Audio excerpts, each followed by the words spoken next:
اور اس کی جو ڈائریکٹ ایویڈنس کو نہ ہی معتبر سمجھتے ہیں اور نہ ہی معتبر قرار دیتے ہیں، اور اس قسم کی ڈھیٹ قسم کے گواہان کے اوپر، اسٹب بورن قسم کے جو گواہان ہیں ان کے اوپر کراس ایگزامینیشن کرنا بہت ہی مشکل امر ہوتا ہے، اور یہ بنیادی طور پر destructive type of cross examination ہی ہے کہ ہم اپنا ہتھیار نکالتے ہیں اور اپنی باتوں سے، اپنے دلائل سے، اپنے کوشچن سے مخالف وکیل کو مارنا شروع کرتے ہیں، اور باتوں ہی باتوں میں ہم اس کو مات دیتے ہیں اور اس سے اپنی اصل بات نکلواتے ہیں۔ اس کے بعد بات آ جاتی ہے کولیبوریٹو کراس ایگزامینیشن۔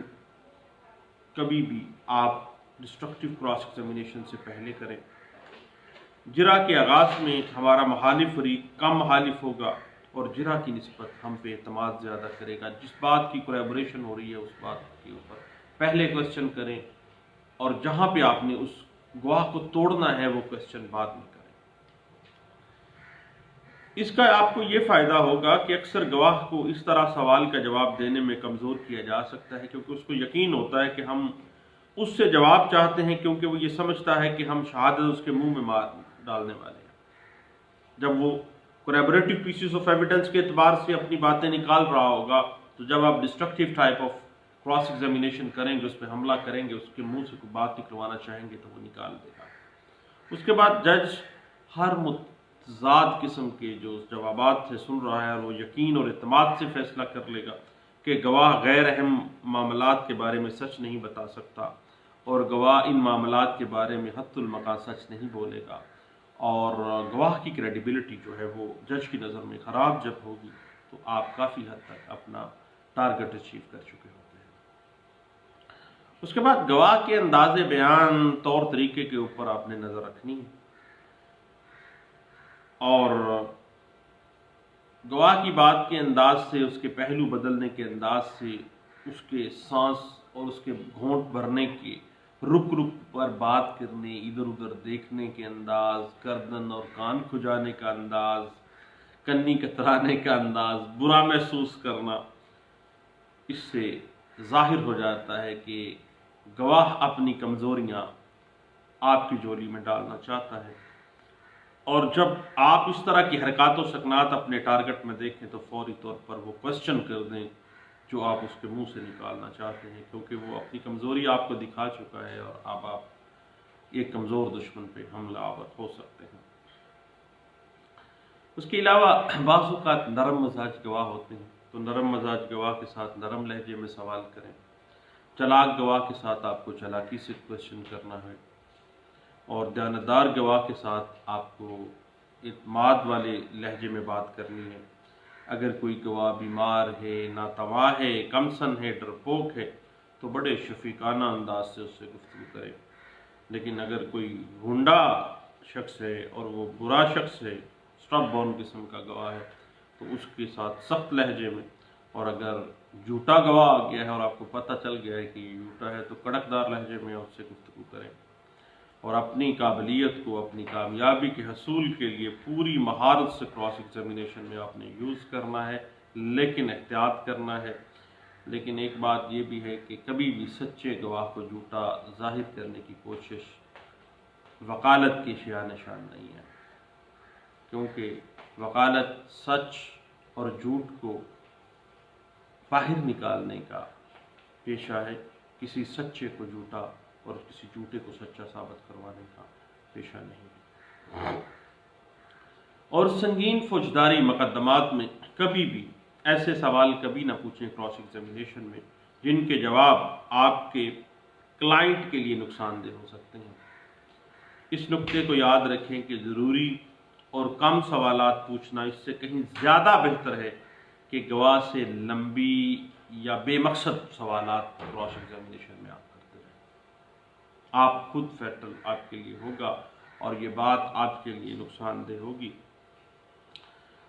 اور بعض اوقات کراس ایگزامینیشن میں آپ کو گول مول سوال پوچھنا ہوتا ہے،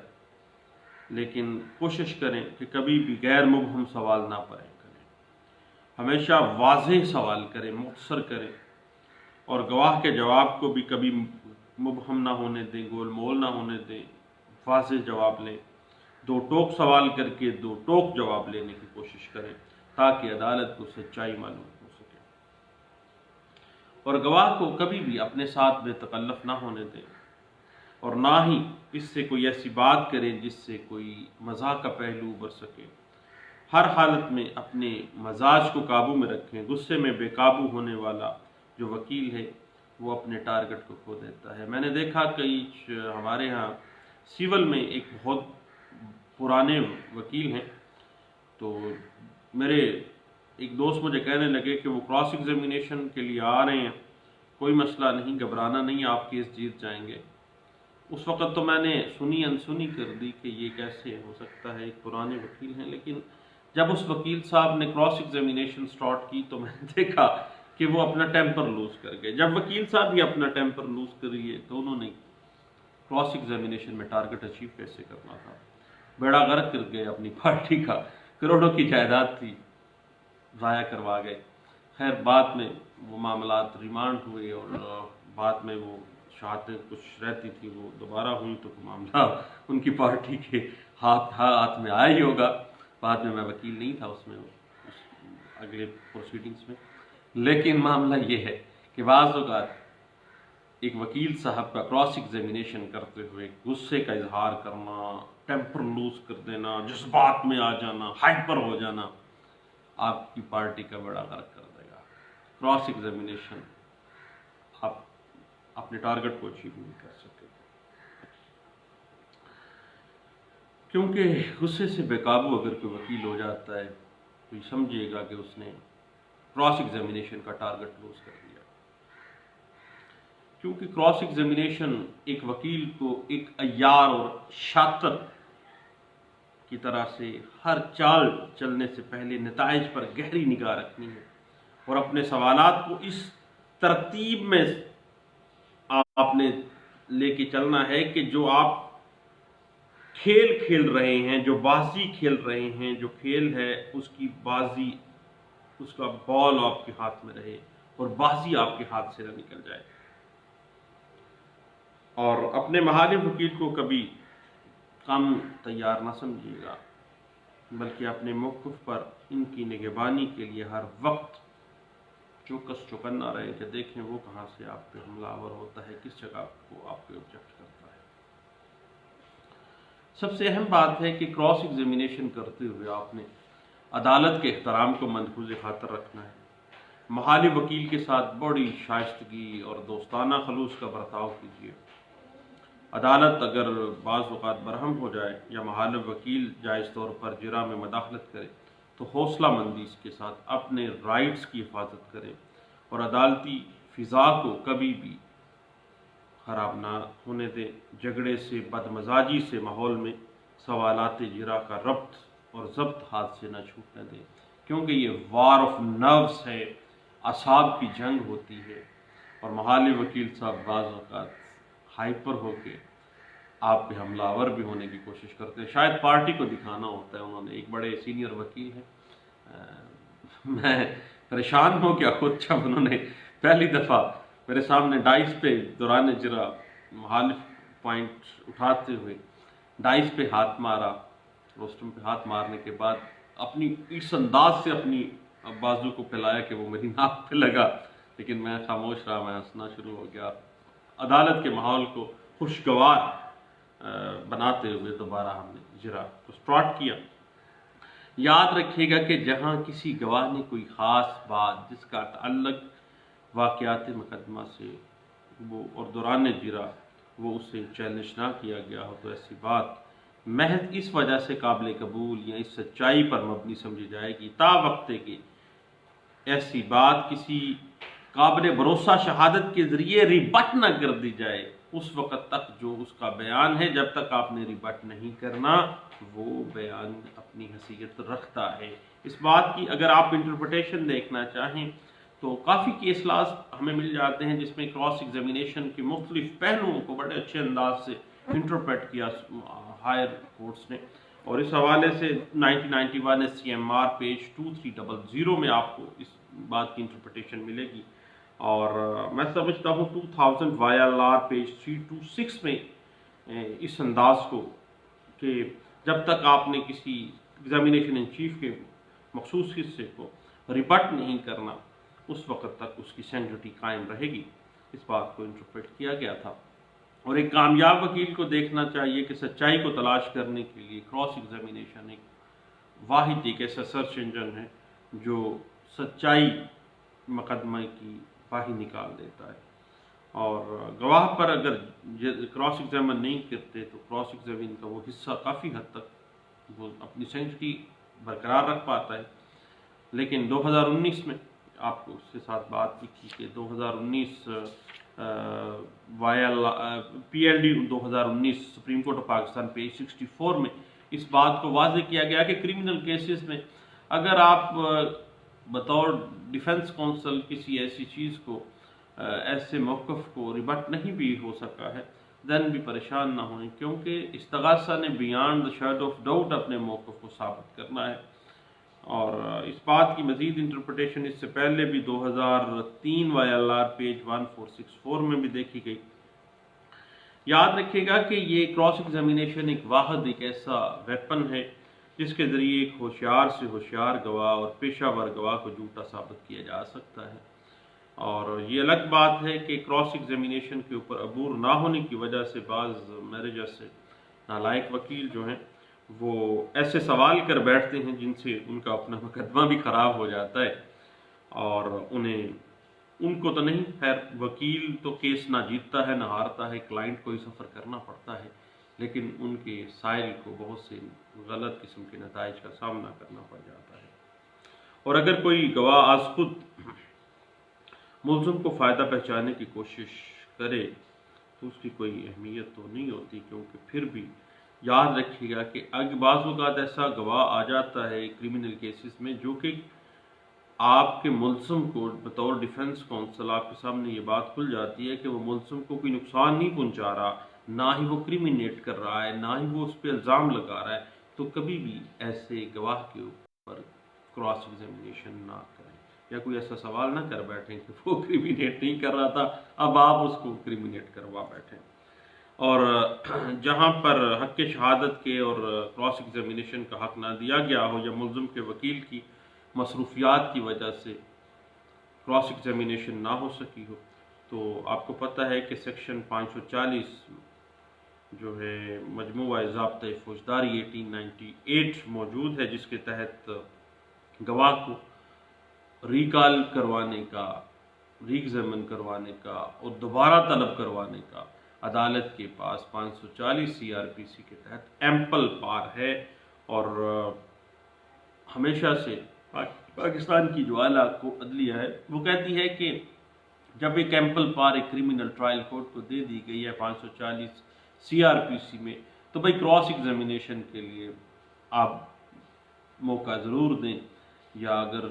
شہادتوں میں کوئی میٹر رہ گیا ہے تو پھر بھی آپ ہمدردانہ اس پہ سوچیں اور ان کو بلائیں۔ اس بات کی انٹرپریٹیشن PLJ 1985 کرمنل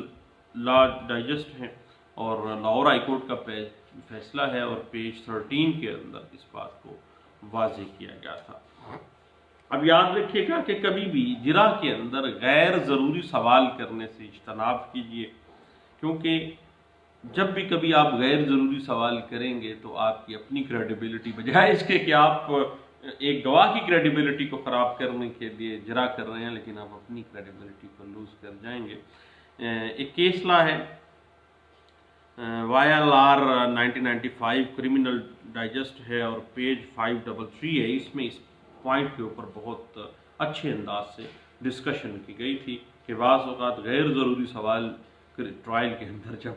وکیل کر جاتا ہے تو کس طرح سے اپنے کلائنٹ کے مقدمے کو خراب کر جاتا ہے۔ اس کے بعد ہمیشہ یاد رکھیے گا کہ لمبی کراس ایگزامینیشن سے گریز کرنا چاہیے، ٹو دی پوائنٹ رہنا چاہیے۔ جب بھی بعض اوقات آپ طویل کراس کرتے ہیں تو آپ اپنے آپ کو زخمی کر لیتے ہیں۔ اس بات کی انٹرپریٹیشن 1996 SCMR پیج 3 میں سپریم کورٹ پاکستان نے بھی کہا کہ جرا فضول کی گئی اور اس میں غیر ضروری سوال لمبی جرا کی گئی اور وکیل صاحب نے یہ اپنی ہی پارٹی کا بیڑا غرق کیا۔ یاد رکھیے گا کہ کراس ایگزامینیشن کے جو سوالات ہیں ان کو واقعات مقدمہ یا بیانات جو ایگزامینیشن ان چیف کی حد تک محدود رکھنا ہے، اس سے بیانڈ کبھی نہ جائیے گا۔ اگر جائیں گے تو یہ ایڈمیسیبلٹی میں تو آئے گا ہی آئے گا، لیکن آپ کی اپنی کریڈیبلٹی کا بیڑا غرق ہو جائے گا۔ اس بات کو پاکستان بننے سے پہلے ایک دفعہ الہ آباد ہائی کورٹ کا ایک فیصلہ ہے، اس میں بھی ڈسکس کیا گیا تھا۔ آل انڈیا رپورٹر 1937 پیج ہے، الہ آباد ہائی کورٹ پیج ہے 171 میں اس بات کو انٹرپریٹ کیا گیا تھا۔ یاد رکھیے گا کراس ایگزامینیشن میں کبھی بھی ماحول کو خراب نہ کریں اور الزام تراشی کبھی نہ کریں، بجائے اس کے کہ جب آپ مجبور ہو جائیں یا آپ بمرے مجبوری اپنے گواہ کے اوپر سختی کرنا مجبوری بن جائے دین کریں، ادروائز نہ کریں، اور جرا ضرور کریں، وگرنہ گواہ کا بیان جو ہے وہ فیٹل بعض اوقات بن جاتا ہے، کرمنل میں تو خاص طور پہ۔ لیکن پھر بھی اگر نہیں تو 2019 میں جو لیٹسٹ سائٹیشن آپ کے سامنے ہے 2019 P L D supreme court of Pakistan page ابھی میں نے آپ کو بتایا تھا 64 ہے، اور